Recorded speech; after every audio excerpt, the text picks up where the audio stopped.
Posibleng umunong pumalo pa hanggang 170 pesos kada litro ang presyo ng diesel at 120 pesos naman ang gasolina ngayong linggo. Dahil hindi kasama sa mga tinatawag na basic necessity o pangunahing pangangailangan, hindi ito sakop ng Republic Act No. 7581 o the Price Act of the Philippines, kaya hindi pwedeng i-freeze o pigilan ang patuloy na pagtaas nito. Bunsod nito, inihain ni Senator Bam Aquino ang Senate Bill No. 2011 o ang Fuel Price Control Act. Sa bisa nito, ituturing ang langis na kasing halaga ng pagkain at gamot na dapat may price cap sa panahon ng national emergency. Sa mga batas natin ngayon, kapag may state of calamity or state of national emergency, merong price freeze sa mga pangunahing bilihin. Pero napansin namin, hindi kasama dito ang diesel at gasoline, no? Kaya nais naming isama ang diesel at gasoline sa mga produktong mapa-price freeze kapag nagtawag ng state of national emergency. Kapag panahon ng emergency, mahalaga na yung taong bayan,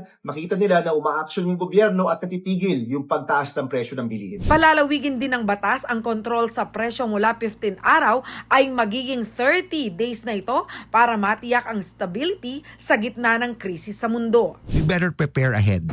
Okay? Ano yung mga preparations? Securing supply, which is the number one job of the Department of Energy. Support for the workers who are directly affected. Making sure our food price doesn't shoot up.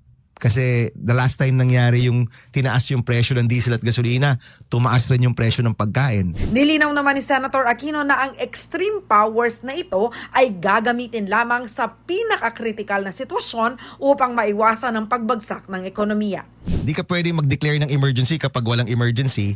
Hindi ka pwede mag-declare ng calamity kung walang calamity. Pero kapag totoo na nga, nandito na nga yan at things are spiraling out of control, prices are going out of control, production might be affected, transportation might be affected, and you declare this, dapat yung powers ng gobyerno hanggang sukdulan, no? I mean, it has to be there. Bukod sa price freeze bill, patuloy ring isinusulong ni Senator Aquino ang pagsuspinde sa value-added tax at excise tax sa langis. Kung maaprubahan, inaasahang mababawasan ng halos 20 pesos kada litro ang presyo ng produktong petrolyo na isang malaking ginhawa umano para sa mga driver, magsasaka at sa bawat mamamayang Pilipino. Ako si Jana Lumbang Parungaw para sa Balitang Balita.